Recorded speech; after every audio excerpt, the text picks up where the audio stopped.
alcoholics to achieve sobriety. And I've asked a friend to read how it works.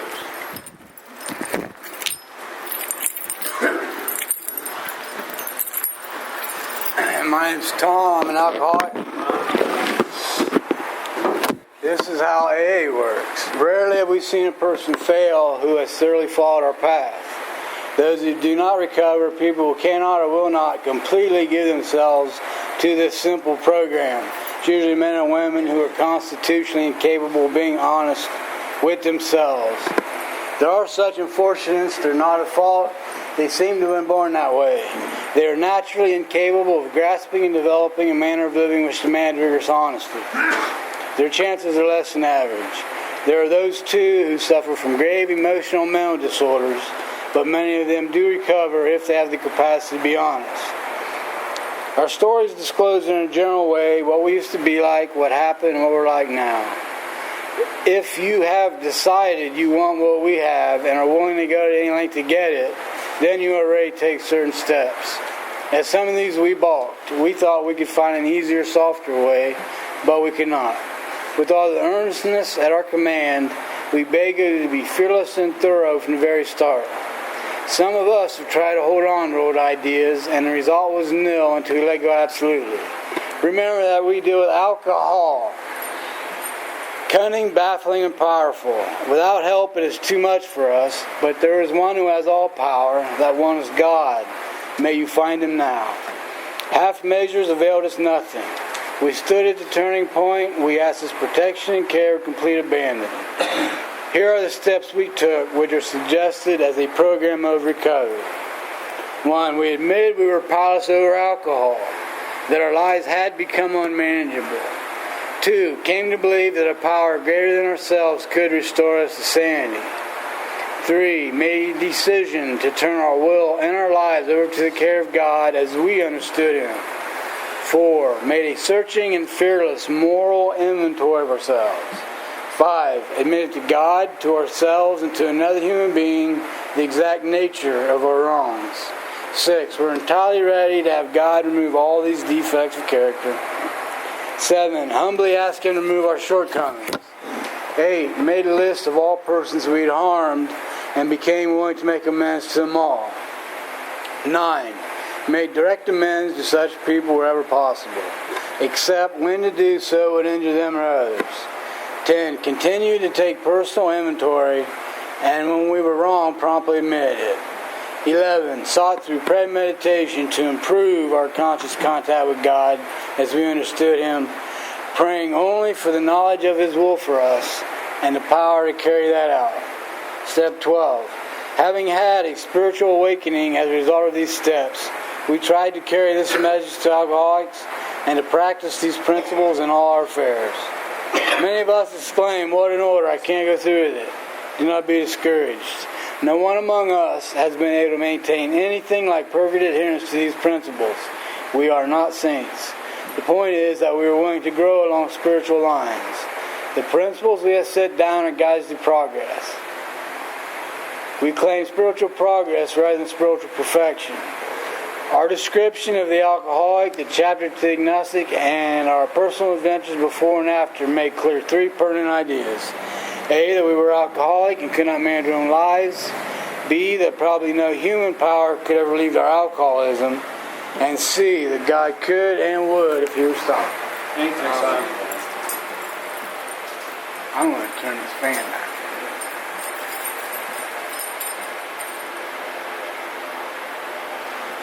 When I asked a friend to read Proclamation, I'm on the end. You want it off? That's what I know. It's on play. There you go.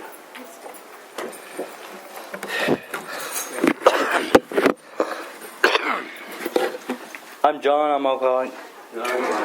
1. Our common welfare should come first. Personal recovery depends on AA unity. 2. For our good purpose, there is but one ultimate authority, a loving God, as He may express Himself in our group conscience. Our leaders are but trusted servants, they do not govern. 3. The only requirement for AA membership is a desire to stop drinking. 4. Each group should be autonomous, accepting in matters affecting other groups or AA as a whole. 5. Each group has one primary purpose: to carry its message to the alcoholic who still suffers. 6. An AA group never endorse, finance, or lend AA name to any related facility or outside enterprise, lest problems of money, property, and prestige divert us from our primary purpose. 7. Every AA group ought to be fully self-supporting, declining outside contributions. 8. Alcoholics Anonymous should remain forever non-professional, but our service centers may employ special workers. 9. AA as such ought never be organized, but we may create service boards or committees directly responsible to those they serve. 10. Anonymous has no opinion on outside issues, hence the AA name ought never be drawn into public constantly. 11. Our public relation policy is based on attraction rather than promotion. We need always maintain personal anonymity at the level of press, radio, and films. And 12. Anonymity is the spiritual foundation of all our tradition. Ever remind us to place principle before personalities. Thanks, John. And I've asked a friend to read the 11 promises.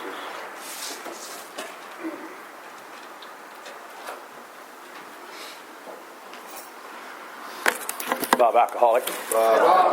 11 promises. If we are painstaking about this phase of our development, we will be amazed before we were halfway through. We're going to know a new freedom and a new happiness. We will not regret the past nor wish to shut the door on it. We will comprehend the word serenity, and we will know peace. No matter how far down the scale we've gone, we will see how our experience can benefit others. That feeling of uselessness and self-pity will disappear. We will lose interest in selfish things and gain interest in our fellows. Self-seeking will slip away. Our whole attitude, outlook upon life will change. Fear of people and economic insecurity will leave us. We will intuitively know how to handle situations which used to baffle us. We will suddenly realize that God is doing for us what we cannot do for ourselves. Are these extravagant promises? We think not. They are being fulfilled among us, sometimes quickly, sometimes slowly. They will always materialize if we work for them. Thanks, Bob. Thanks, Bob. And I've asked a friend to read out the message out of the 24-hour book. Hi, my name's Jerry, definitely chronic alcoholic. Hey, Jerry. Okay. Thought for the day. We in AA are offering a spiritual program. The fundamental basis of AA is the belief in some power greater than ourselves. This belief takes us off to the center of the universe and allows us to transfer our problems to some power outside of ourselves. We tune to this power for strength. We need to get sober and stay sober. We put our drink problem in God's hand and leave it there. We stop trying to run our own life and seek to let God run it for us. Do I do my best to give spiritual help? Meditation for the day. God is your healer and your strength. You do not have to ask Him to come to you. He is always with you in spirit. At your moment of need, He is there to help you. If you know God's love and His desire to help you, you would know that He needs no pending for help. Your need is God's opportunity. You must learn to rely on God's strength whenever you need it. Whenever you feel inadequate to any situation, you should realize that the feeling of inadequacy is disloyalty to God. Just say to yourself, I know that God is with me and will help me to think and to say and to do the right thing. Prayer for the day. I pray that I may never feel inadequate to any situation. I pray that I may be bound up by the feelings that God is with me. Thanks, Jerry. Thanks, Jerry. I have no announcements up here. I got some flowers. I'll pass them around. And, is there any announcements from the group? Okay, Melissa's going to pass out tokens for us. I'm Melissa, an alcoholic. This group does recognize various lengths of sobriety with tokens here that we give out. Is there anybody that needs a 1 day at a time token or a 24-hour token? 30 days, 60 days, 90 days. All right.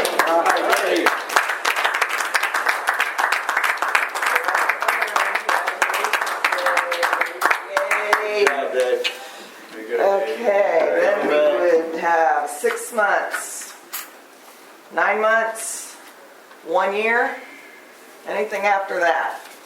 No? Well, all right. I surely thank God I'm sober today, and congratulations, Dave. There you go. We have literature back here. The softbounds or the pamphlets are free for the taking. The books are what they cost the group, and you see. What's your name? Todd. Oh my gosh. See my friend. Yeah, you see Todd. Keep on coming back. And that gets us. Shut up, John. That gets us to the good part of the meeting here.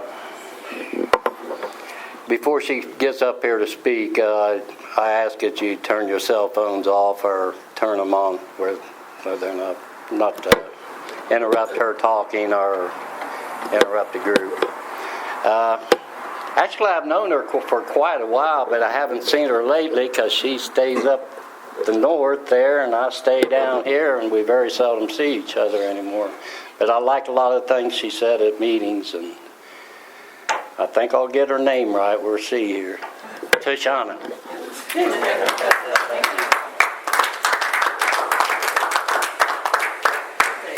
Oh, well, sometime during the meeting I'll pass the no dues basket. We are self-supporting through our own contributions. If you've not been in there 30 days, let it pass on by. If you got an extra $1 or $2, throw it in there because we need it. Do you guys want me to put the fan back on?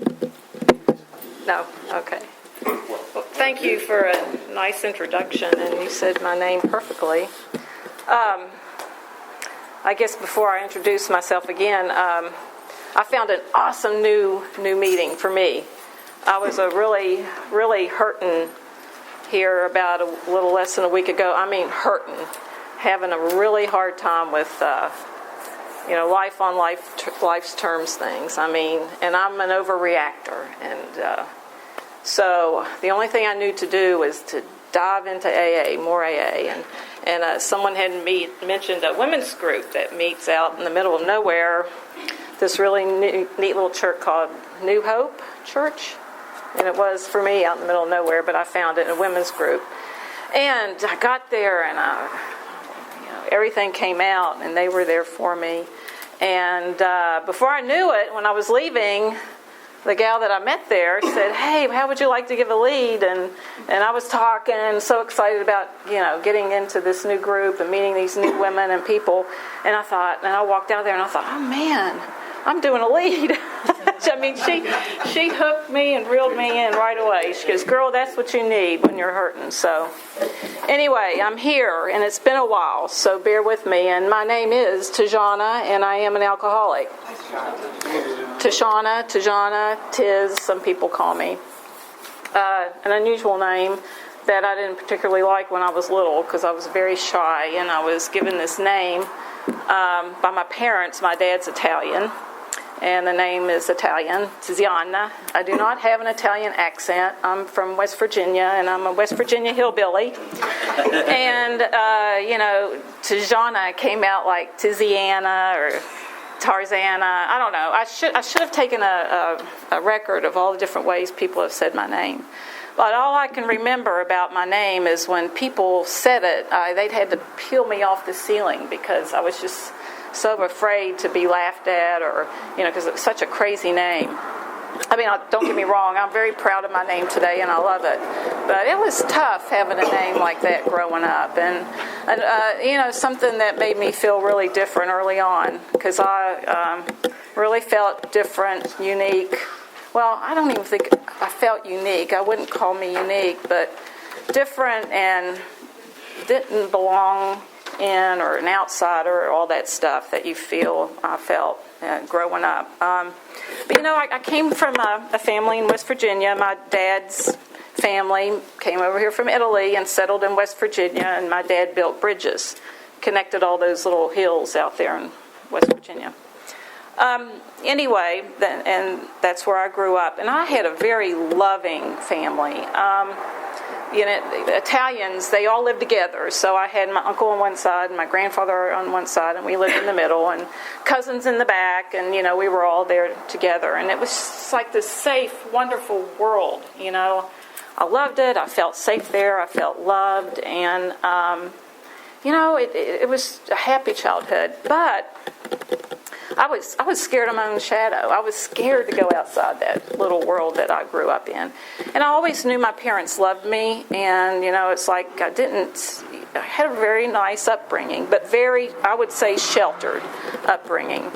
As far as alcohol, I knew my uncle made wine down in the cellar. And he told us that there was a monster that lived down there it was this Italian name like Plantaruta, I can't even say it, and that lived downstairs in the cellar. And so we weren't allowed to go down there because the monster was down there. And me and my younger brother would open the door, and we'd see these two eyes, and we'd scream and yell, and it was actually the cat that was down there. You know how cats' eyes glow? But anyway, that's where my uncle made wine. And that's my first recollection. That's probably how you say it in West Virginia, but of alcohol, and my family drank it, but I really don't remember anybody getting drunk or anything. But I remember my first taste of it, because they drank it in these little juice glasses, and it was really that thick,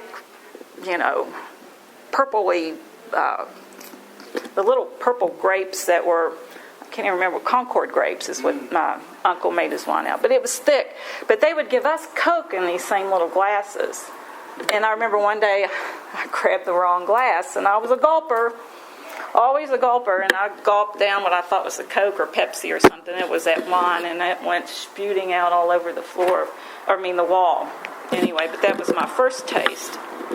And then, and I knew my dad drank, and I knew he came home sometimes acting kind of strange, and I didn't really know why, and my mother would be upset. And, I remember things like that, and I knew my uncle, I knew they would, be in a really good mood when they were drinking this stuff, and I knew my mother never, ever drank, and, but, it really, other than those little experiences, it wasn't that big a deal, my dad probably drank heavier, but he never did, I guess, cross the line or whatever, and he got in trouble a lot. But anyway, when his doctor told him to stop drinking, he did. And anyway, I guess I'm telling you all this is because, I had a very normal, maybe sheltered childhood, and until we left there and moved, and it was a Catholic community, and we moved on to another town in West Virginia, and I got to where it wasn't quite such a sheltered,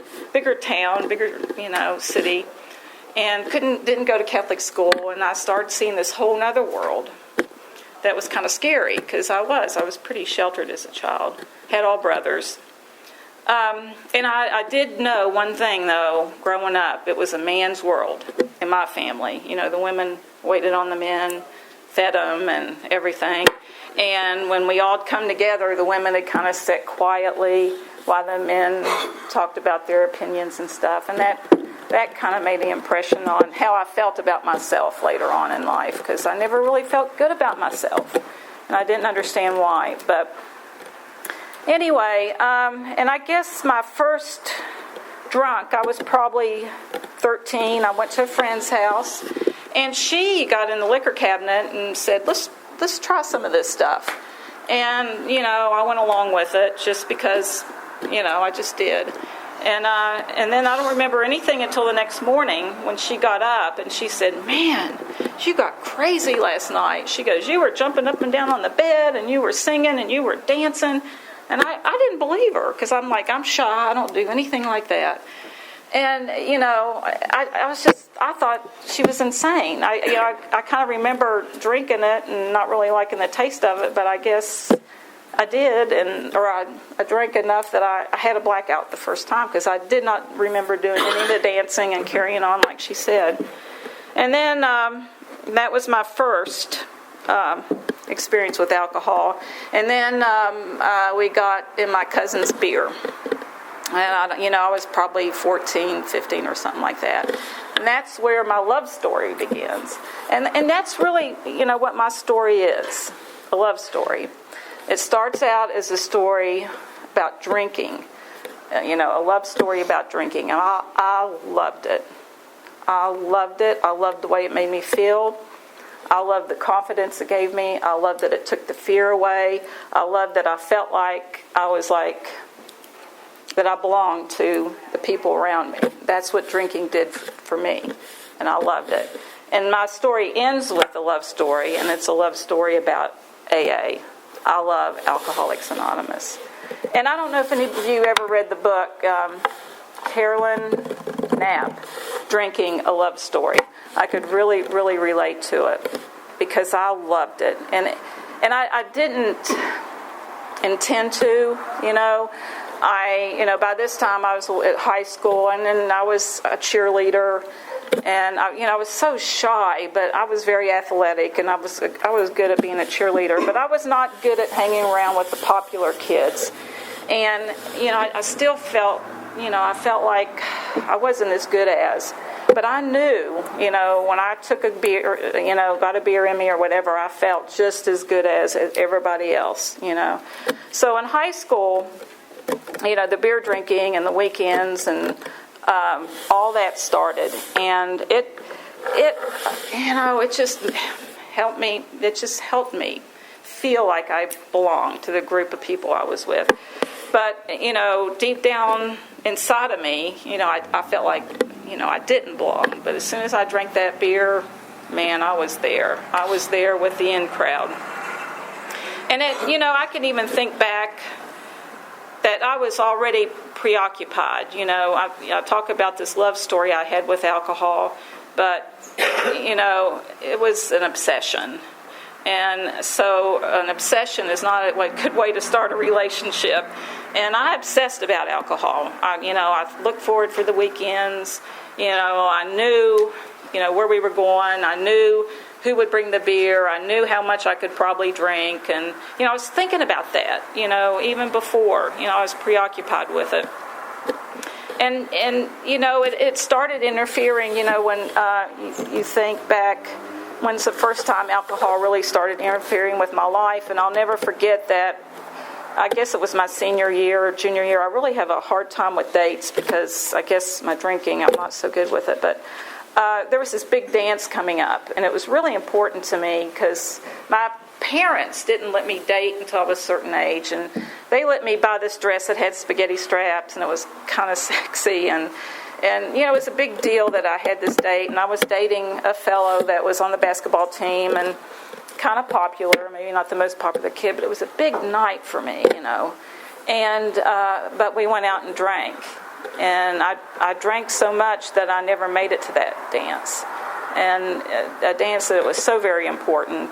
And, I know that doesn't sound like a big deal, but back then that was a big deal. That drinking, it took that experience away from me. And this person that I went to the dance with, I eventually ended up marrying. I was the type of person that, when someone liked me, it's like I needed them. I needed, and this guy that I was dating, he was popular on the basketball team. I knew he was going to go to college. He was going to be an engineer like my dad. He liked me. And it was almost like he was a life preserver. It's like I didn't know really how to have a relationship as me and the person. It was the relationship, And it was like I had to have that relationship in order survive life. I didn't know how to be just me and be okay with me, if anybody can relate to that. But anyway, we went on to college, and I went on and got a college degree, and of course my drinking in college, I would say progressed, but it does for everybody that goes to college, right? But, again, I was preoccupied with it. I always knew how many beers were in the refrigerator at where I was living, and and it even got to be that when I would study during the week, I thought if I drank a couple beers, I could study better. And it slowed my mind down, and I could really concentrate. So I'd be sipping on the beer, studying. And the funny thing about it, I was majoring in health education, and I can remember reading. It was about chemical dependency, and can remember reading about tolerance, how it affects your body, and what the mechanisms that's going on in your body that's happening with tolerance. And as I was sipping on this beer, studying this, and not having a clue that this was going on in my body right then and there, or before that actually, because I still thought I could handle it. I could drink and function, and I did. I drank and functioned. I kept myself in good shape. I was a runner, a jogger, but I had this my boyfriend at the time that I knew we were going to get married, and it was like, okay, he marries me, and this alcohol, helps me get out there in life and meet these people. He was very smart, going on to be an engineer, and then I was hanging around really smart people. And I don't know, that just scared me to death because I never really made great grades. And I think I just didn't think I had it in me. I know I had the potential, but I just never felt like I could do it. And here I was. We did get out of college. We got married. He took a job in Houston, and off we went. And I remember we got a bunch of alcohol for wedding presents. And I was, more of a beer drinker. And I remember his roommates. He had all these friends.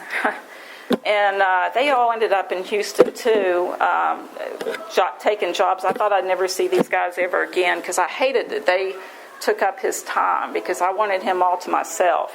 But anyway, they all ended up getting jobs out in Houston, and I'll never forget. They would come to our place and bring the beer and then go out and play basketball and then come back in and grab beer. Well, I'd be there drinking the beer. And the beer would disappear, but they just assumed each other were drinking it. You know what I mean? Like, they never thought it was me that was drinking up all the beer. And then I got thinking, man, this is perfect. When these guys came over and brought all this beer, and I just functioned like that for so long. I mean, and then, I got stories after stories of drinking and hanging out with his friends, and he did go on to be a very successful person, and then we were around more successful couples. My career never really took off. I was a health education major, and I just took receptionist jobs, secretarial jobs. I had a college degree. And I didn't try to get anything any better than that. I just knew if I still had him and I had my alcohol, even though I wasn't saying that to myself, I'd be all right, And but he kept getting more successful, and we kept getting around more people. And the women I was around were lawyers or engineers themselves, or they all had these careers. And and I started, the alcohol started not working as well because I was not feeling as good about myself. Well, it was making me feel good, but I was like, it stopped working. It stopped. I would drink, and I would still, feel bad about myself. Before I would drink and feel better about myself, but it started to turn on me. And anyway, and it was getting to where I was drinking quite a bit, and the situation of getting rid of the debris was getting to be difficult. And I was another one. I guess I never did say early on, growing up, I always did what I was told. I did the right thing. I was a good girl. Good girls don't drink. Good girls don't cuss. Good girls don't, they behave a certain way. So, when I did drink, I drank a lot, hidden before we went out. And then when we were out, maybe I'd just have one or two. So no one really saw me put away a lot of drinks. And I didn't cuss, right? And that was so important to me, how people saw me as a good girl. Very important. So I did hide it, the amount that I was drinking, early on, and I mean, like in college, we all got drunk and sloppy and happy. And after my marriage, though, it was very important how I was perceived by other people.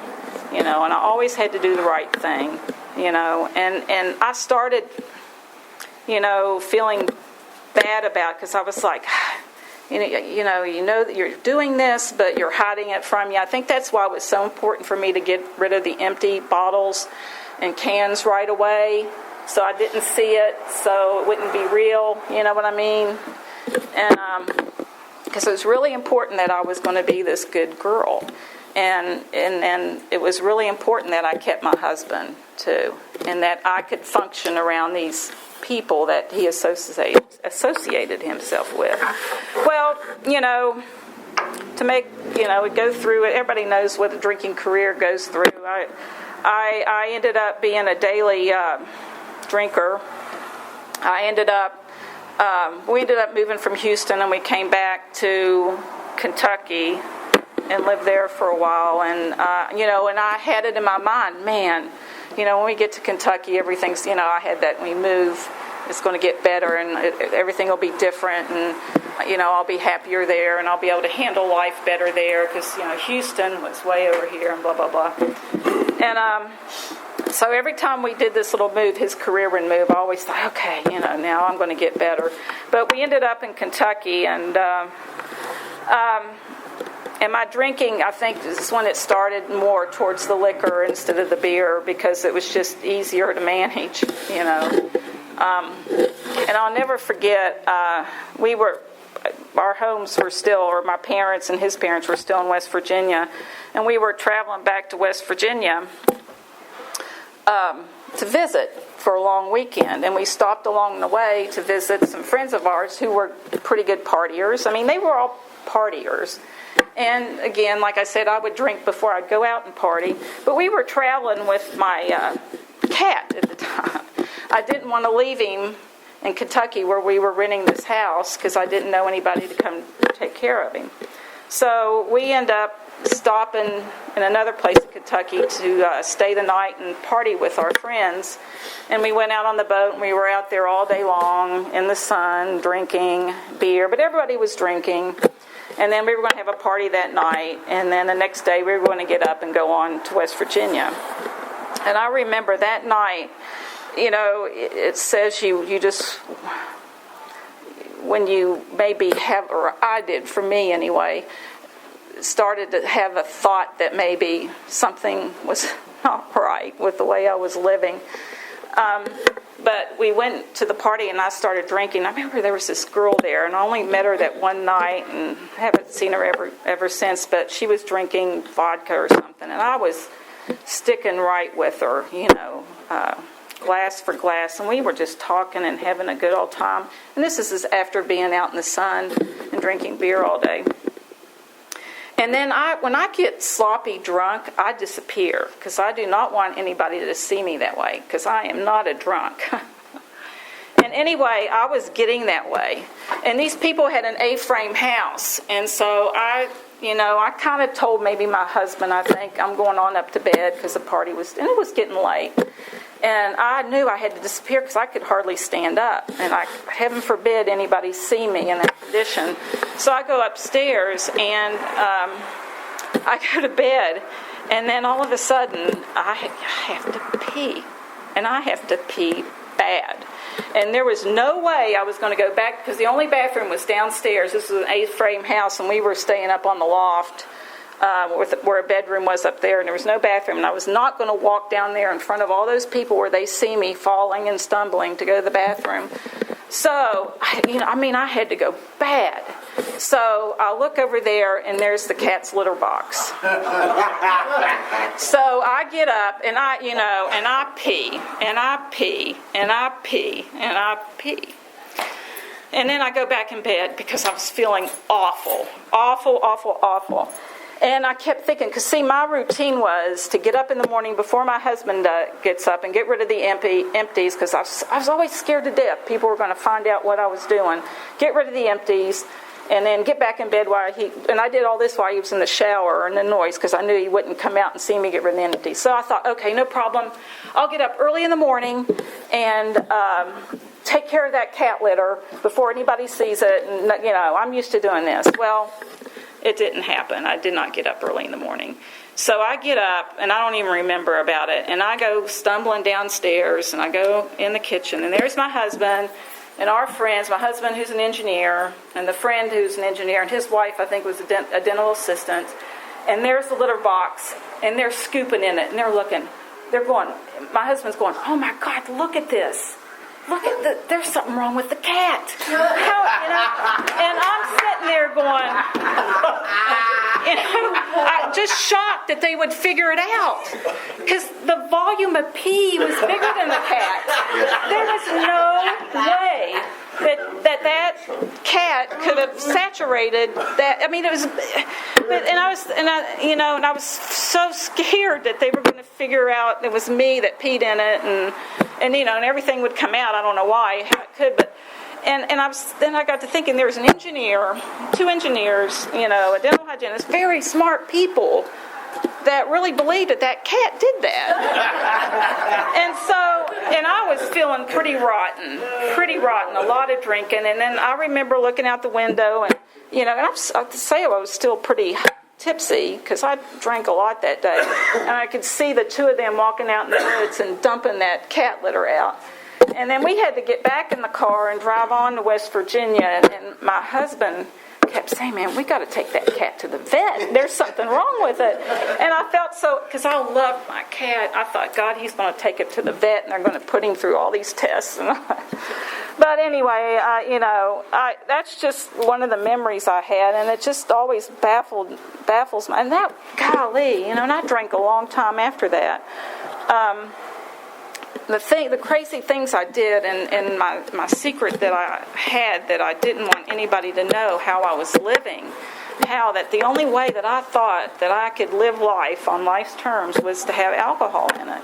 I mean, I truly believed that, I had to have it, I needed it, and, that I was different, And then I guess we were still in Kentucky. Yeah, I really had trouble with my time.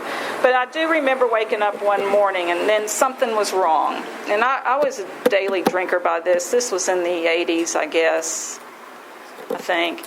And I felt something was wrong. I didn't know what it was, but my heart was pounding, and I felt like something was happening to me, like my heart was going to burst. I didn't know what was going on, and I called my husband then at the time, and I said, something's wrong with me. You got to come home and take me to the doctor, the hospital. So he comes rushing home, and he takes me to the doctor, and I'm saying, there's something wrong with me. And then all of a sudden, I just blurted out, I think I have a drinking problem. And it was like my husband was shocked. And this time he had started finding some empties here and there and kind of questioned me about it, but I don't think he had any idea the amount I was drinking. And come to find out what was happening is I was having withdrawal symptoms. I was physically having withdrawal symptoms, and I had no idea that's what was going on. And the doctor he ended up taking me to suggested Alcoholics Anonymous. And I thought, oh my God, no way, We lived in a small town, similar to the small towns here, but it was in Kentucky.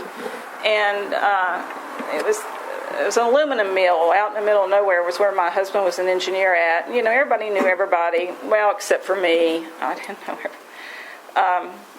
It was a dry county.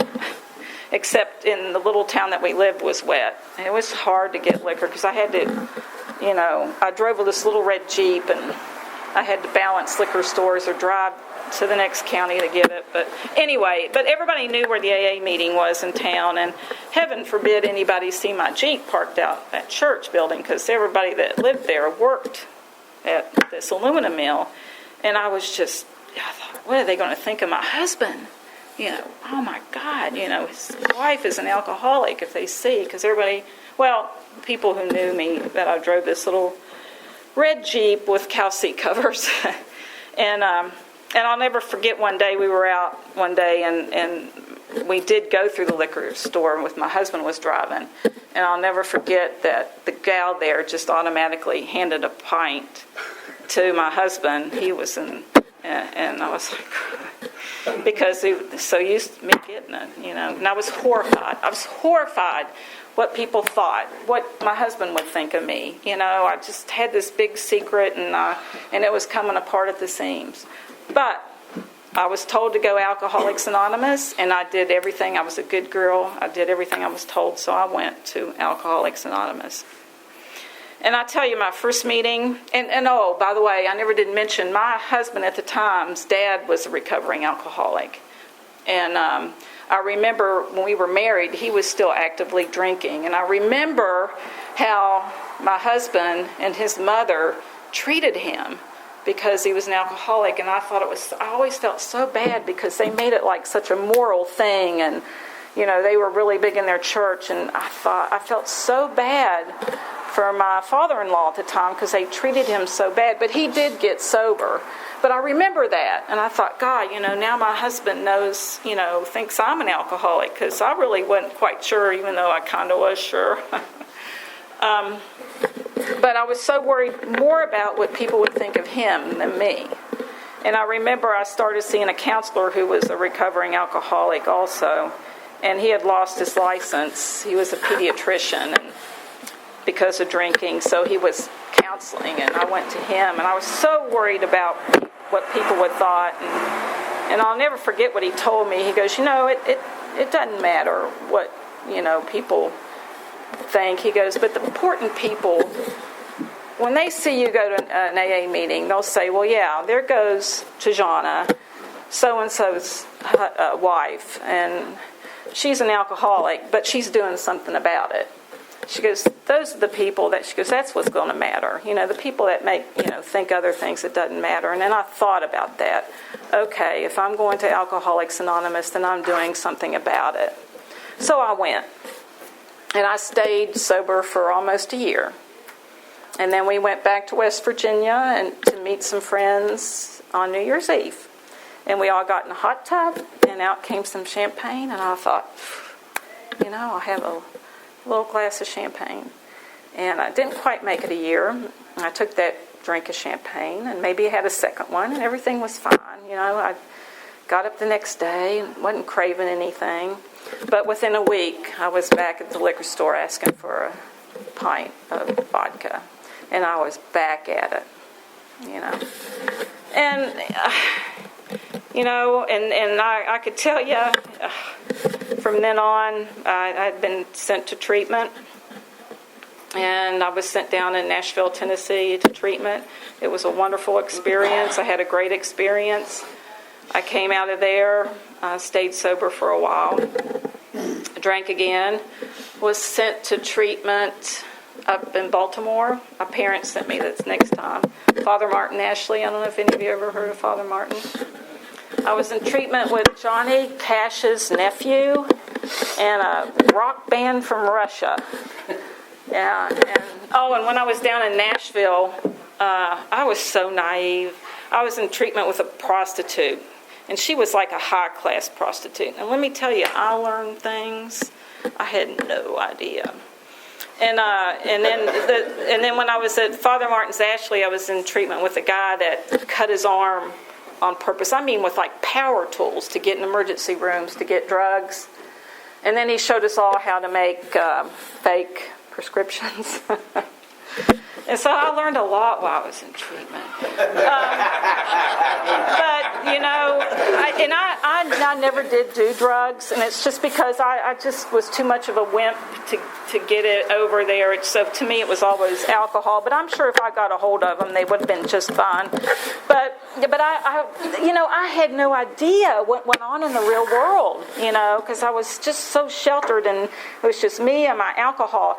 And then, and I met some great people, but I kept drinking, And then my I was in treatment here somewhere. Where what? Detmer, but there was another one.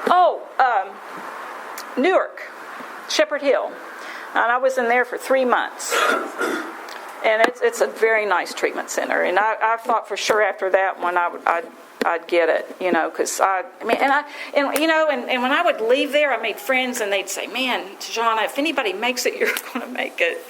I don't know how many people said that to me, because I did everything I was told. I did the writings. I did, I read the big book, and I did it all, But see, I was thinking that was going to fix me, by doing what I was told to do.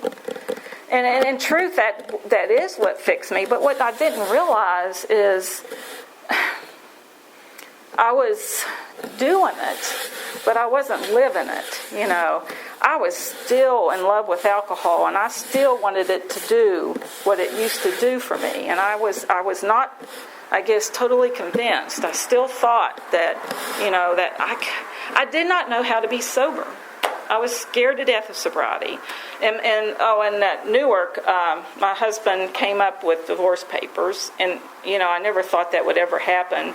We were together 18 years. 18 years. And he came up with divorce papers, and I signed them there. And I don't know, maybe after I got out, and the fear sets in, and so I run to the alcohol. And then I knew, by that point, treatment centers, psychologists, psychiatrists,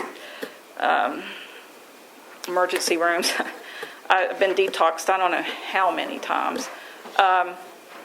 I lost my train of thought now. When I came here to Ohio, that's how West Virginia people say Ohio. Ohio, not Ohio. Ohio. Yeah, Ohio. Living in Ohio. Anyway, when I came to Ohio, I got really into AA, and I really thought, I'd surrendered, and I never really did get a sponsor, but I was really going to a lot of meetings, and I was like doing it for myself. And you probably remember me, Tom, way back when. Dick and I have been reminiscing about people. I was around here for quite some time before I surrendered. And how do you know when you surrender? Because I thought I had surrendered.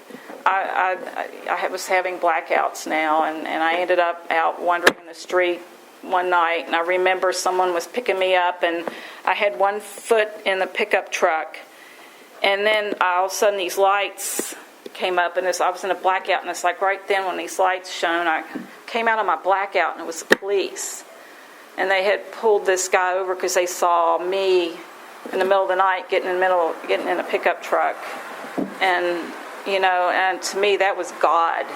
I ended up in the drunk tank that night, but if that police hadn't pulled over, I could have been dead and raped and thrown in a river. Who knows? Guy picking me up in the middle of the night, and you'd think that would be your bottom. And I can remember waking up, wandering in a cemetery one night. And then at this point, my I loved my family. And it was so hard for me to admit that I wanted to drink more than I wanted to be with my family. And that's where it got to me. And my parents were trying to fix me, and they were sending me to priests and Catholic, and God, I thought I'd be saying Hail Marys and polishing pews or something. I don't know. But anyway, they were trying so hard, and then a nice man named Cleet in Minster, Ohio, got them involved in Al-Anon, and they ended up getting in recovery before I finally got into recovery. But I thank God for that, because they were at their wits' end. And I knew I didn't want to, I was tired of hurting my family. My husband was already gone, and I moved, I had gone back to West Virginia after my divorce, but then I left my family and came back here again because I was tired of hurting them. I just didn't want to hurt them.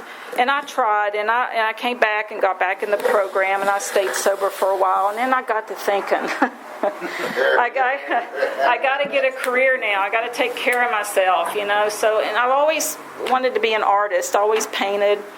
I never did.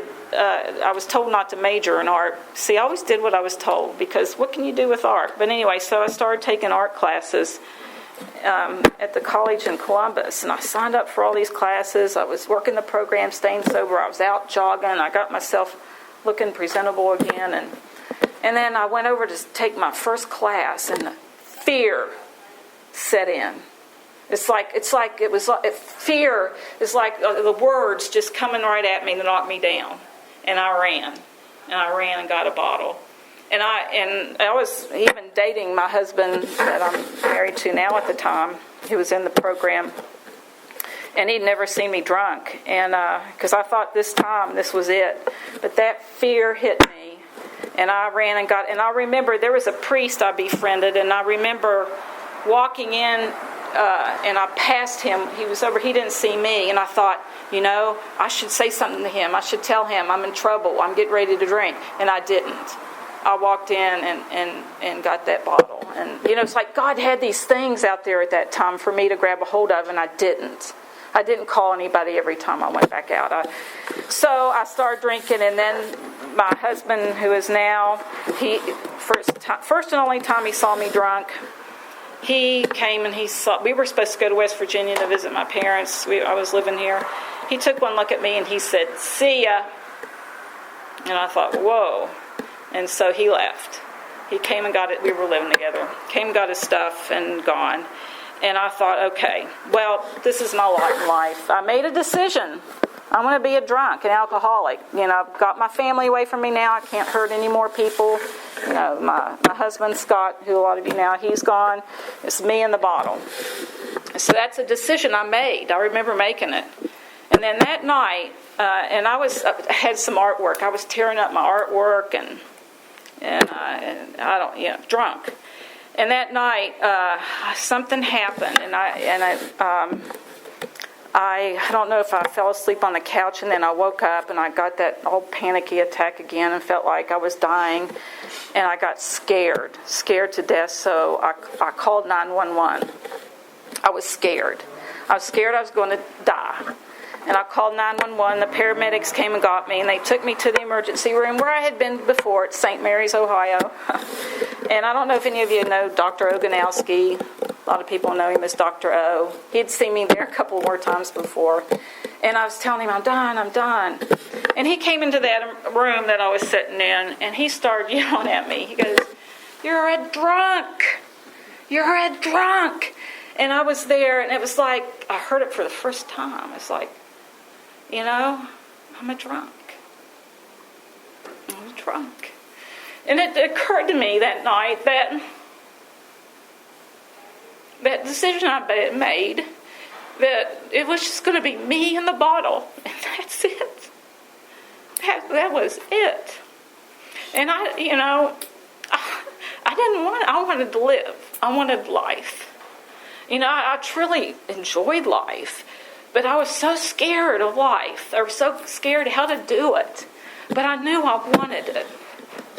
So that night, it was when I surrendered, even after all that other stuff that happened, which I thought, I surrendered. I'd already said I was an alcoholic a million times, been in 4 treatment centers, gotten, I don't know how many 24-hour tokens, and I surrendered. And it was Bremen Fest weekend. Not Bremen Fest, Oktoberfest weekend. And I was renting this place in Minster. And my home group is the Minster group. And I had to go back home after the paramedics. They felt sorry for me. And they took me back home. Normally they wouldn't even do that. But they took me back home. And I laid in that bed. It was like the Thursday or Wednesday before Bremen Fest, Oktoberfest. And I had a little bit of alcohol, and I knew enough now how to detox myself. And I was, because I didn't, I just knew, and I was just drinking, sipping on it, laying in bed, sweating.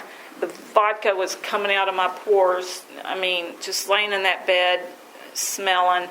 And then, and I knew, and I finally on Saturday I got up and I could hear all the partying and stuff going around. And I rented this place that was very close to downtown. I even saw people walking around with they put the beer in jugs. It was like they're carrying around their own pee, And I was like watching all this. And all I knew is I had to get to my meeting, my Sunday meeting, Minster Down to Earth group, 3:00 Sundays. I knew I had to get there, but the difference was this time I didn't wait until I got myself all looking good again, and hair combed and whatever. I got up Sunday morning and then walked through that crowd of people drinking beer, and I got to my meeting. And usually on Oktoberfest, the meeting's pretty slim. But anyway, the meeting that day, there's a lot of people, and I walked in, and I cried, and snot came out of my nose. I cried and bawled, and I surrendered right there to those people that were in that room that day. I want help, and I knew what to do, but this time I was going to do it. This time I was going to get a sponsor. This time nothing else mattered. The only thing that mattered to me was my sobriety after that day. The most important thing in my life was my sobriety. I had made a decision that I wanted life. And, I know the amount of drinking and all that doesn't matter, but I drank a lot of alcohol. There was a couple years that I drank it every single day. And I am a miracle. I am a miracle you're looking at. And, and I knew what to do. I just had to do it. And then it's like after I surrendered, God put people in my life. And because I always beat myself up because it was my fault that I was an alcoholic, because I didn't have a horrible childhood. I didn't do anything bad.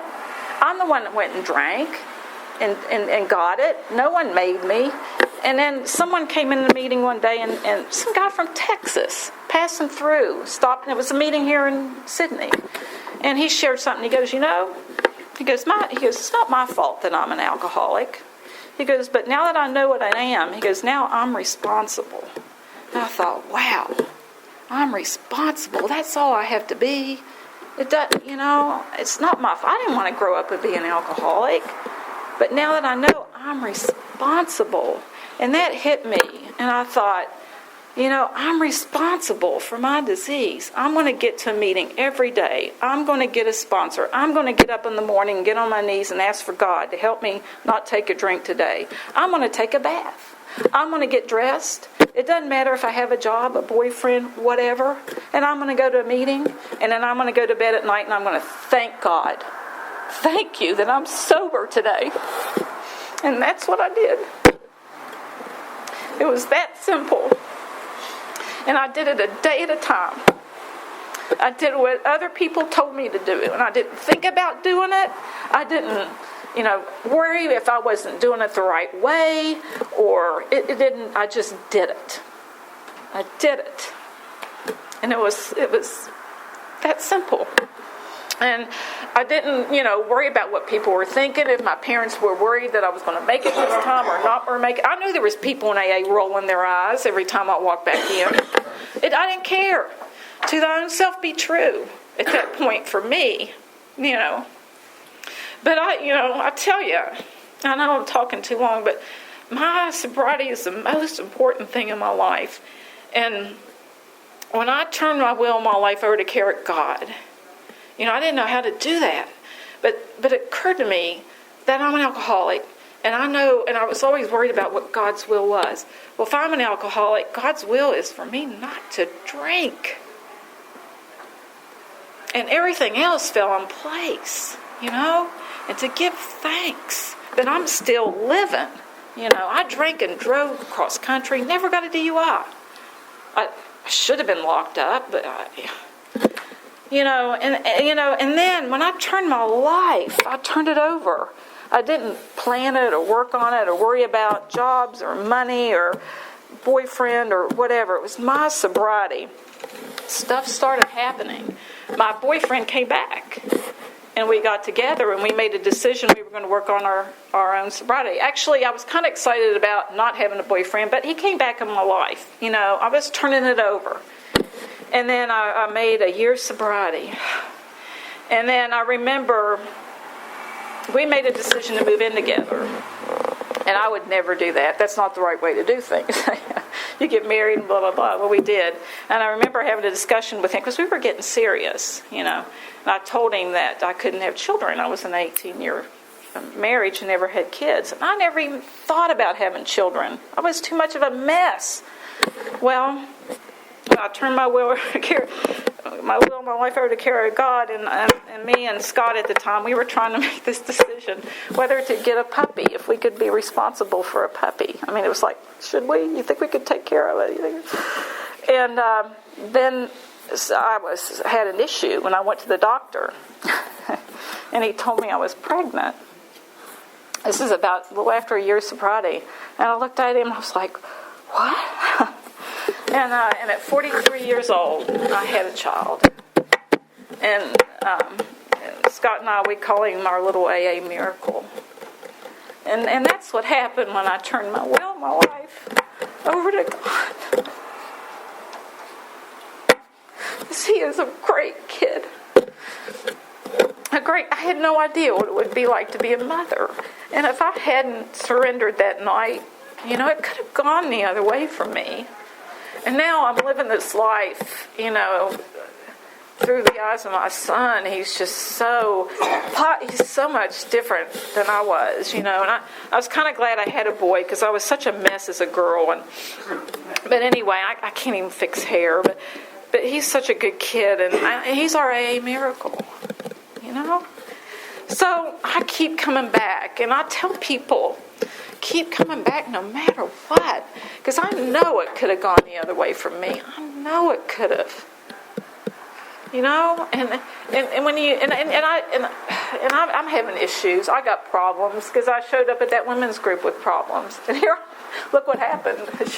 She said, "Come give a lead," and I swear, after I left, I thought, "Wait a minute, what did I got to go give a lead?" Because it's been a while. But, you know, I'm just telling, you know, I tell people, I know, you know, I was the relapse queen, and I had that reputation, and some people get fed up with people that relapse, and you shouldn't. A lot of people come here and, you know, stay sober. Very first meeting, my husband did it that way. But this is my story. You know, this is how it happened. But I kept coming back. I knew. I saw miracles happening. I just didn't think it could happen for me, you know. But I knew there was miracles happening in this program because this is where I came back. You know, that last day when I went to Minster and I let them see me, the drunk. I hated to be called a drunk. You know, I didn't have a problem being called an alcoholic, but not a drunk, because a drunk is, you know, fall down. But I was a drunk. And I love this program. I love Alcoholics Anonymous. I love the people in it. My sobriety is the most important thing in my life. I even say that more important than my son, because I have to have it first, or I wouldn't have my son. You know, I know my husband. He knows he'd pack him up and they'd be gone. But I'm in love with sobriety now. I love it.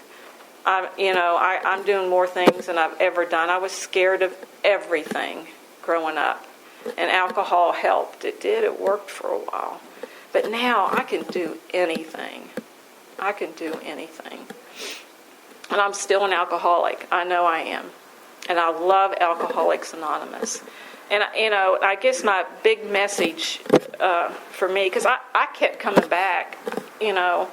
It's important to me to do the right thing, and I knew I should go to meetings probably way before I was ready to surrender, obviously. But, you know, I love this program. And I, you know, my biggest message to everyone out there is keep coming back no matter what.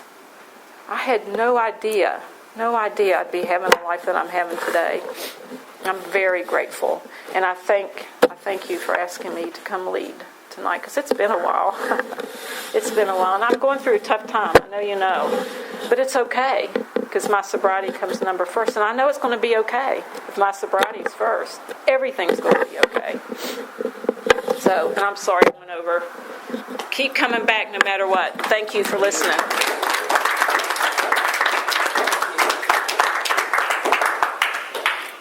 I'm still going to open up the meeting for comments. If you need to be someplace and you want to go ahead and go. And I can relate to that a lot. My first drunk, I fell in love with alcohol like you did. I spent 30 years going in and out. And I come to that place where it was just me and the bottle. I loved alcohol more than I did my kids because I lost kids, families, everything. So I can really relate to your lead. And I'll open up the floor for comments.